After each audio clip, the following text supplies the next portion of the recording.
I'm out playing with the little Eskimos late this evening because it was a hot day today and it's going to be even hotter tomorrow.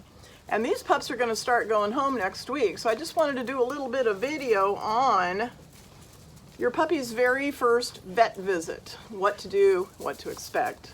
How to keep your puppy safe at the vet, because that is where sick dogs go. And you don't want your puppy going in there healthy and coming out sick with parvo or distemper or something like that.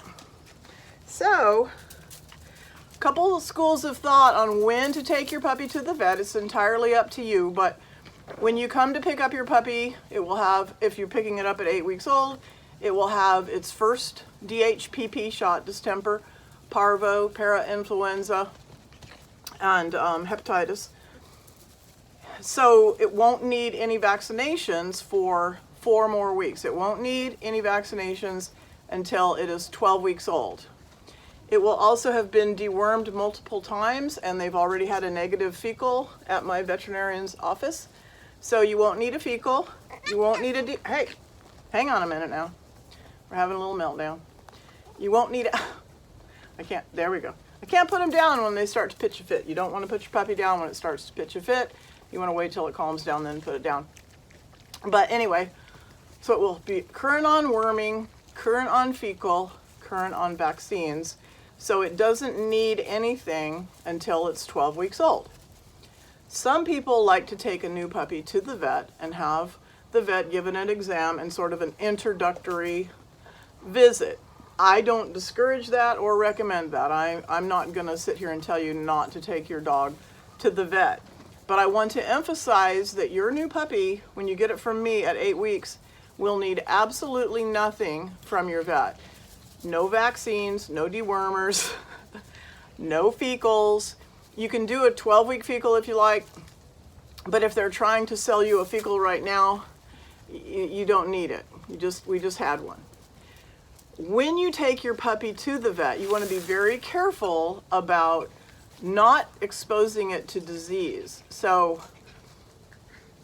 I like to take my puppy to the vet in a crate.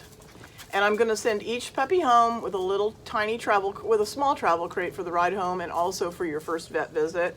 Even second vet visit, your puppy should still fit. Until your puppy is fully vaccinated, and even then, I mean, they can still catch a disease. Just because they have a vaccination doesn't mean they won't catch a disease, but it helps. So anyway, I like to take my puppies to the vet in a crate, in a plastic crate, and I don't want my puppy's feet touching the veterinary office floor or the table until they wipe it down, or the scale until they wipe it down. My vet's really good about, when he comes in the exam room, he washes his hands in front of me, which I really appreciate. Because, you know, it's just like when you go to the doctor's office or the hospital, you're taking the risk that you're going to catch a disease or a virus. So it's the same thing with the vet. Even the cleanest, best veterinary hospital, they can still catch a virus there. So I take the puppy in the crate, go into the exam room, and the technician is going to want to take your puppy's temperature and weigh your puppy. And I like to either ask them to wipe the scale down, or I just take a wet wipe and I wipe the scale down. And then I go to the paper towel dispenser if they have one, and I put it on the scale. I put the puppy on the paper towel, and I don't allow the puppy's nose to touch the scale or the table. So then they get the weight, and the technician's going to ask you a few questions and then leave, and then the vet's going to come in and examine your puppy, or, you know, if it's an introductory, they'll just do a light exam.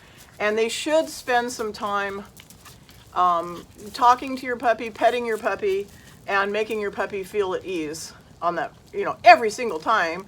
You know, a couple of minutes, just maybe even giving it, you know, you could bring a little bit of its food and have the vet hand it a bite of food or something like that, so that it has a positive association with the vet. You're setting your dog up for a lifetime of vet visits, and you'll do yourself a favor and your vet a favor if you make it as positive an experience as possible. So take the shot records with you that I'm going to provide, and here's going to be the test of whether or not you have an ethical veterinarian, because the reports that I've been getting from people is that veterinarians don't want to honor the vaccinations that we give here. So they say, oh, well, we can't honor the vaccinations that the breeder gave, so we're going to have to revaccinate your 8-week-old puppy. As soon as you hear a veterinarian say that, you need to leave and go find a new veterinarian. That is not ethical at all. It is just trying to sell you a vaccination that your dog doesn't need and that could be potentially harmful, vaccinating right on top of the vaccine that the puppy just had. And if they say, oh, well, we don't know if your breeder stored the vaccines properly, I mean, this is what they say, or administered the vaccine properly, or, you know, if it was shipped properly, or where they got it, it was, you know, they just want to come up with some sort of story to make you doubt that your breeder knew what they were doing and knew how to properly store and administer a vaccination. So if your vet does that, then you do need to dismiss yourself and go look for another vet, because you don't want a lifetime relationship with someone like that who will jeopardize the health of your dog just for an extra $60 or whatever they charge for that shot. So an ethical vet's going to look at the shot record, take the shot record, because I put the label off of the vaccine in the shot record, so your vet can see that the puppy had a proper puppy first shot. The vet can also see the dewormings that the puppy has had and the fecal test that the puppy has had. So they shouldn't be demanding to give your puppy a fecal or give your puppy a shot. They should just look your puppy over, listen to its heart, you know, yeah, nice puppy, and send you on your way. Anything else is just an upsell and potentially dangerous for your dog. So when there was something else I was going to say, I can't think of it. When you get ready to leave, you want to put your puppy back in the crate and go out and check out, and don't let anybody stick their fingers in the crate, or don't let some dog come up and sniff the crate and breathe into your crate, because you could potentially take home a disease. And then when you get home, you want to either throw your shoes in the trash or throw them in the washing machine, because you just tracked home a bunch of potentially parvovirus from the veterinarian. Parvovirus is on the ground, it gets on your shoes and your car tires, and you'll notice that that's why when you come to visit puppies here, or you come to pick up puppies here, I say take your shoes off and put them on that table, wash your hands before you touch any of my puppies. That's the law here, it's the law. So that's what you want to do. Get your puppy home, throw your shoes in the wash the bottom of the crate, and I just want to say this. I think people forget when they go to the vet can't demand that you do anything to your vet. They can't demand that you put your puppy on flea tick medication, or change its diet to what they're selling, or give it some sort of a shot that it doesn't need at that age. And that the puppy belongs to you. And you are paying this veterinarian for a service. They are working for you. And you need to stand firm, because what they will do, some of them, is they will try to push product or services on you, and if you refuse them, they'll lay a guilt trip on you. If they lay any kind of guilt or any kind of fear tactic, for example, oh, if you don't get this lepto shot for your puppy and it goes and drinks out of a puddle, it's gonna die and its legs are gonna go in the air and it's gonna croak off from the drinking out of the puddle, and it's potentially going to give you lepto.